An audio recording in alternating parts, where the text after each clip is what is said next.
One सन, one world, one grid. अपनी electricity की problem को सॉल्व करने के लिए क्या इंडिया कोई स्मार्ट सॉल्यूशन दे सकता है?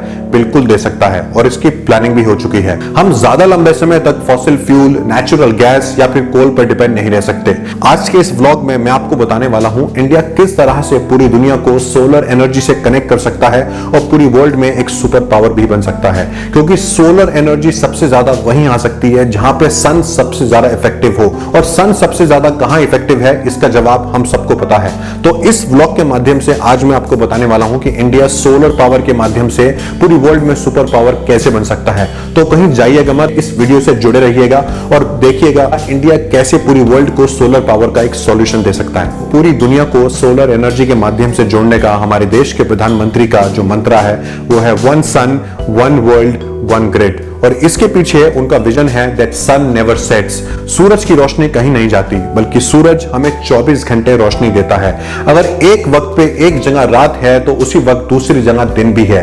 कहने का मतलब साफ है that sun is always there to provide us with more than enough solar energy, but the main point is how to capture that energy and convert it into electricity. Basic idea is to utilise the solar power when the sun is not shining in other parts of the world by building a common transmission system. Let me explain you with the help of an example. आपने BPO, business process outsourcing का नाम तो सुना होगा। इसको हम international call centre भी कह सकते हैं। जब हमारे देश में रात हो रही होती है और दूसरे देश में सुबह हो रही होती है, तब हमारे देश में जो काम आउटसोर्स होता है, जो प्रोजेक्ट्स आउटसोर्स होते हैं, लेट नाइट आवर्स में हमारे देश के लोग उन प्रोजेक्ट्स पर काम करते हैं और दूसरी कंट्री में भी लोगों का काम नहीं रुकता, क्योंकि जो काम उन्होंने आउटसोर्स कर दिया है वो काम हमारे देश में उनके देश के टाइम के हिसाब से हो रहा होता है और इससे दोनों को ही फायदा होता है। उनका कोई काम नहीं रुकता और हमारे देश में एम्प्लॉयमेंट जनरेट होती है। इसी तरह से हम सोलर एनर्जी भी कैप्चर कर सकते हैं and the government of India has huge plans to utilise that solar energy when the sun is not shining in other parts of the world and make a common platform to supply it to rest of the world by building a common transmission system. और इसके लिए भारत सरकार ने international solar alliance पर काम भी करना शुरू कर दिया है, जिससे हम 1000 गीगावाट सोलर एनर्जी जनरेट कर पाएंगे with an investment of over $1 trillion by 2030। हमारे देश की गवर्नमेंट की प्लानिंग है नेबरिंग कंट्रीज को कनेक्ट करना थ्रू रीजनल पावर ग्रिड, जिसका इस्तेमाल नेबरिंग कंट्रीज को इलेक्ट्रिसिटी सप्लाई करने के लिए किया जाएगा जहां पर एडिक्वेट पावर प्लांट्स नहीं है। और ये बहुत इंपॉर्टेंट भी है, क्योंकि जरूरी नहीं हर देश में सोलर पैनल्स इजीली लगाए जा सके जैसे कि इंडिया में, because conditions are more favourable in India, like ample amount of solar energy, ample space to install solar panels, and most importantly the intention to share that solar energy with the rest of the world, and I'm sure that India is going to become a pioneer in that. Bhutan, Nepal, Myanmar और बांग्लादेश जैसे देशों में भारत पहले से ही power supply देता आ रहा है और अब गवर्नमेंट का प्लान है श्रीलंका को भी कनेक्ट करना थ्रू पावर सप्लाई लाइंस। अभी अगले 1 मिनट में मैं आपके सामने कुछ फैक्ट्स रखने वाला हूं जो रिन्यूएबल पावर के बारे में आपकी सोच को एकदम बदल के रख देंगे, तो जरा ध्यान से सुनिएगा। हमें सिर्फ 1 घंटे में जितनी सोलर एनर्जी मिलती है वो पूरी दुनिया की 1 साल की एनर्जी की रिक्वायरमेंट को फुलफिल कर सकती है। Let me put that in numbers. हमें हर घंटे सूरज से 430 क्विंटिलियन जूल सोलर एनर्जी मिलती है। 430 क्विंटिलियन मींस 430 के आगे आप 18 जीरो लगा दीजिए और इस पूरी दुनिया की 1 साल की एनर्जी की जो रिक्वायरमेंट है वो है 410 quintillion joules. Now you can imagine the power of solar power which we are unable to capture. Sun has unlimited power to supply us with solar energy, and it is said that sun is not going to die out for next 5 billion years. 5 billion means 500 crore सालों तक सन कहीं नहीं जाने वाला है। अगला important fact है lack of fossil fuel. हम ज्यादा लंबे समय तक फॉसिल फ्यूल पर डिपेंड नहीं रह सकते। We can't and we should not continue using oil, natural gas और coal, and we can not also ignore the fact that one day we are going to run out of oil, natural gas और coal which power our lives. So the time has come that we have to think and scout for other options as well. Let me put that in numbers. As per data, we'll be out of oil by 2067, natural gas by 2069 and coal by 2121.